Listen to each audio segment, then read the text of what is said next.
we have what we call a flat fifth.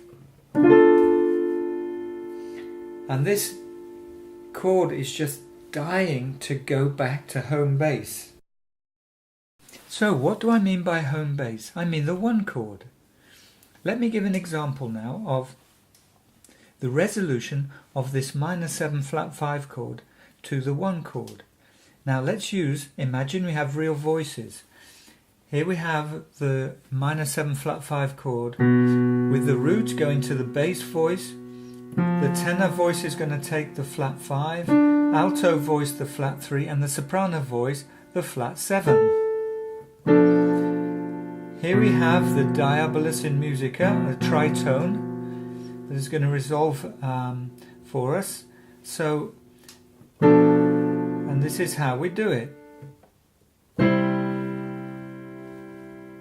So there you are, a real live singing situation. We would have 4 voices singing that chord and then resolving to the one chord.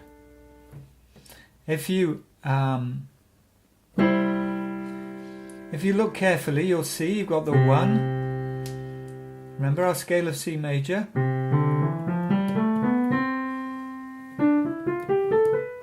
So we have 2 octaves there.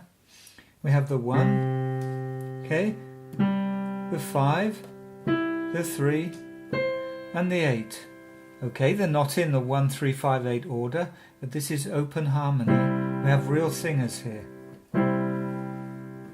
Okay, so there we go again. Resolve. And that is the perfect chord, the 1, 3, 5, 8. So this interval, the tritone, sorry, I think I forgot to say that the Diabolicus in Musica was the tritone interval, the one that inspires our baser instincts, naturally leads us back to that resolution, release, back to home base. So, what do we do with all those chords? So, I'm now going to play the series of chords from the first part, what we call the A part, of Autumn Leaves. And again you'll see this sequence, these cadences, the 2-5-1, all the way through this first part. Well, first of all, let me just play the melody for you. I've transposed it into our reference scale of C, so there'll be a couple of black notes, but we'll come to Y in another lesson. But for the most part now, you're just going to see white notes here. So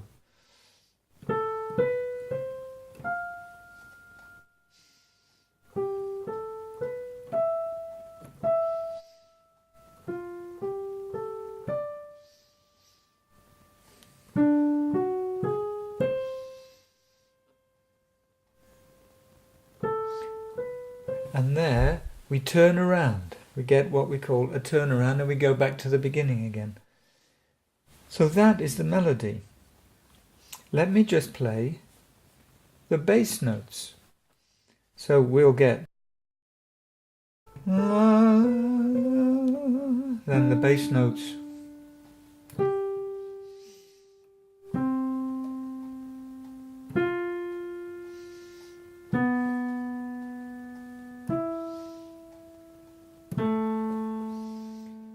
And then that takes us back to the beginning. And you can see that that is a series of cascades of cadences.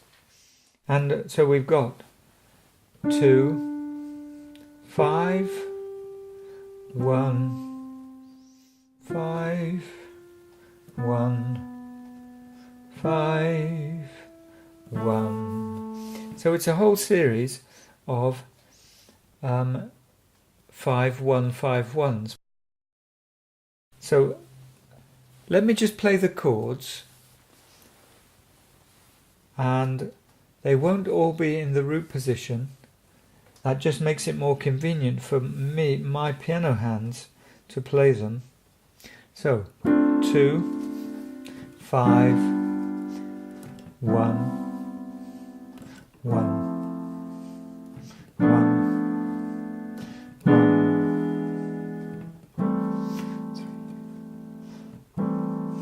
and then we're back.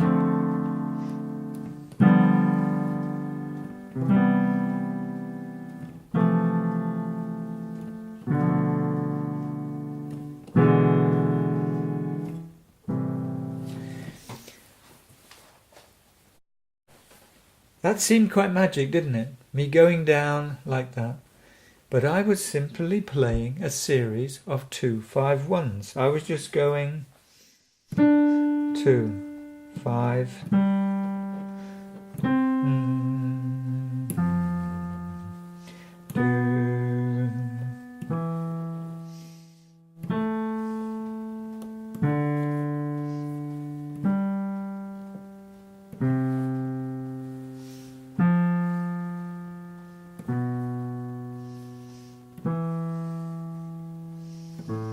and this brought me back to the beginning again.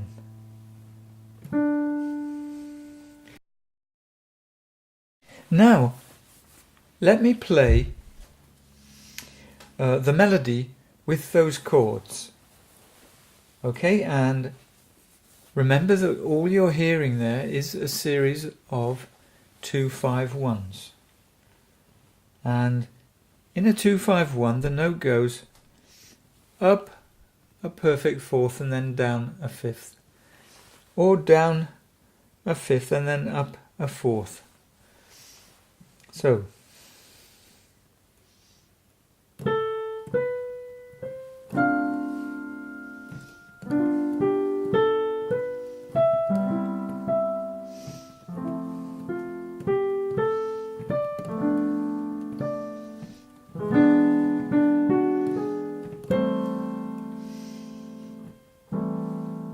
and then we come back again. So you see, so I've just gone round in a circle. Now remember, these notes that I'm playing can be given to voices. And we can choose to give the notes in the different octaves. I'm playing rather in a close harmony, and so I'm not bringing in the bass voices or the soprano voices. I've just got the middle voices really here. There are many other ways of moving a song forward, but at the moment I'm trying to help you to get more of a feel for this cascade, this cadence, the 2-5-1. And you can see, can't you? You can hear how it moves throughout the song, changing the colour as it goes, but it brings you back to home base. Okay, now when we come to the singing practice part of this, we'll sing that song and we'll do some exercises related to it, which I want us to do to help us with our ear training. Okay, so see you in...